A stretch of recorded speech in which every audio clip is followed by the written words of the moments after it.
bunny, ducks.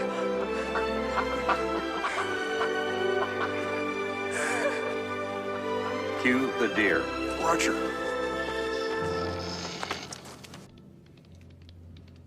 Oh, look.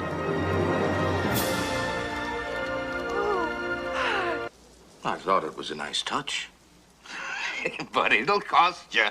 It's crazy to see some of the lengths people will go to. Now, this was a really funny movie joking about that, but in all seriousness, today I want to talk about things that are preventing you from selling your house. So whether you had your home listed and you never sold it and you got frustrated and pulled it off the market, whatever the reason is, today I am talking about things that I see as a real estate agent that could be preventing you from selling your house. They say the only three things that matter in real estate are location, location, location. I disagree, and I say location, condition, price.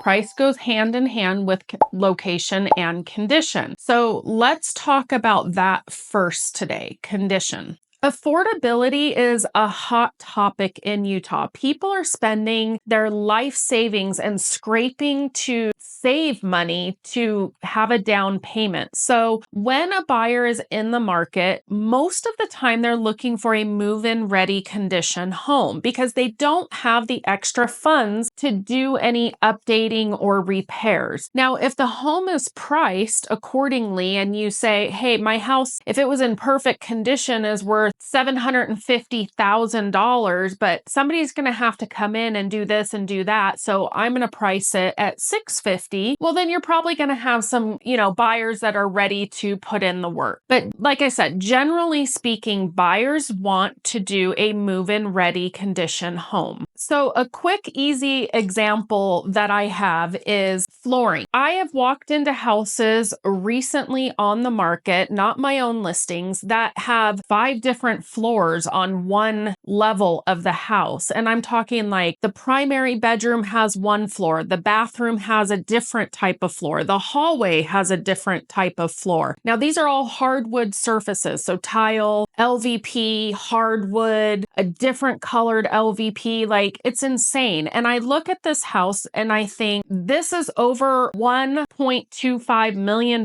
you're asking for this house. And somebody's realistically gonna have to come in here and put at least $30,000 into it just to get uniform, seamless flooring throughout. Now, it's one thing if, for instance, your bathrooms are tile flooring, all the same tile flooring, and then you have LVP throughout the rest of the house or the rest of the floor and it all matches. But when you're going in and seeing all these different types and colors of flooring, it turns buyers off. You better have your house priced for that. And when you're priced at or above what the market is doing in your neighborhood, that's a reason why your house is sitting for 6 months. Another example is, let's say you have a school and on one side of the school you have a neighborhood and on the other side you have a different neighborhood. Okay, so let's say north and south. And the neighborhood in the north, the homes are 20 years old. The neighborhood in the south, the homes are about 8 to 10 years old. Same builders, similar square footage. Well, guess what? These 20-year-old homes are going to need new roofing. These homes don't. So buyers are looking at that. What is that going to cost me? This 20-year-old home may not have updates. This one is more updated. So those are the examples of condition and pricing those appropriately. Now, location, that's pretty obvious. And I'm not talking just about like, hey, Interstate 15 is my backyard, but even on a main street that is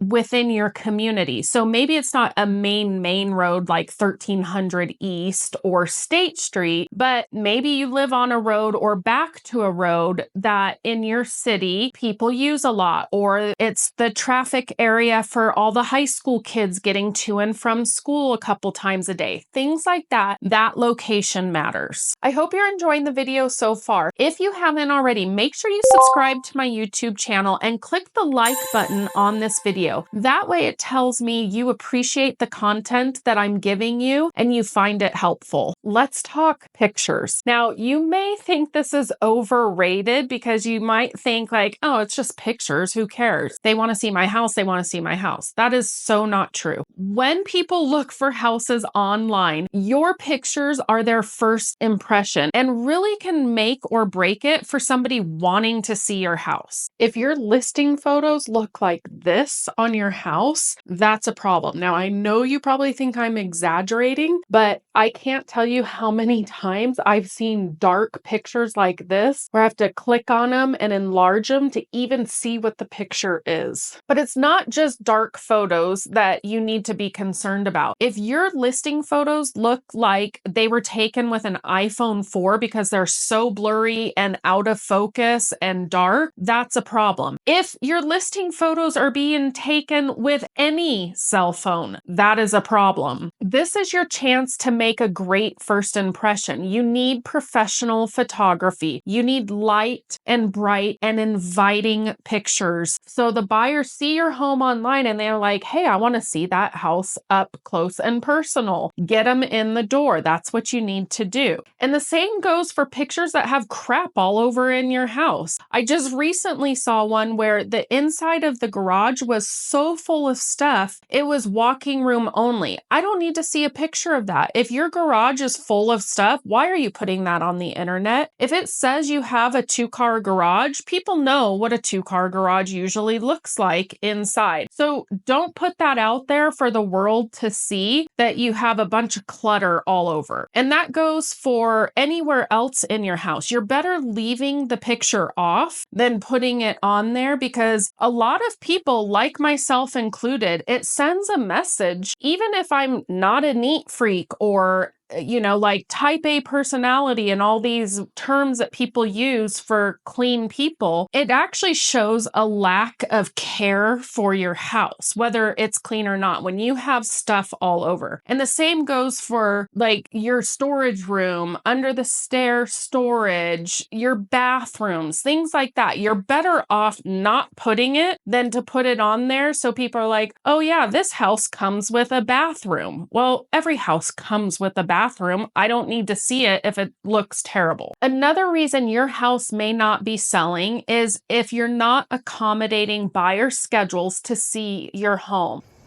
All right, get out of here. All of you, move it. Come on, let's go. Hapaya, hapaya. And that's within reason, like if somebody is standing on your front porch and says, can I come in? I could see you not accommodating that. However, when agents are requesting to see your house and bring clients into your house, you need to be as accommodating as you possibly can to that buyer's schedule. Here in Utah, we have a lot of buyers that are relocating into Utah. So they're very limited with their showing availability with their trip here to scope out the area. Sometimes it's because of work schedules. There's all different reasons. So just be as accommodating as you possibly can. And finally, let's address the elephant in the room and talk about inaccurate or laziness with your listing. And that can come from you as the seller, but also from your agent. And what I mean by that is if the information is not going online accurately, think of how many buyers you're missing out on. This week, I was researching for this video and looking at some of the houses in Salt Lake and Utah County that have the highest days on market. And I came across one that was towards the top of the list for highest days on market. And this house, I clicked on the photos and I clicked on the listing, and they had no bedrooms listed, no bathroom, no kitchen, no anything. So I'm thinking this is a total gut job and everything is out of the house and down to the studs. Well, I look on the pictures, there's bedrooms, there's a kitchen, there's all of that. So when I am searching for a house for my my buyers, I set up something called a hot sheet. And on that hot sheet, if somebody tells me I have to have 3 bedrooms minimum, well, if you put 0 on that listing, guess what? My buyer's not going to get that listing alert. So you're diminishing your buyer pool by being inaccurate. And as a seller, when I list a property, I always send my seller the listing link. And I pride myself in making sure things are accurate, but we're all human and we all make mistakes.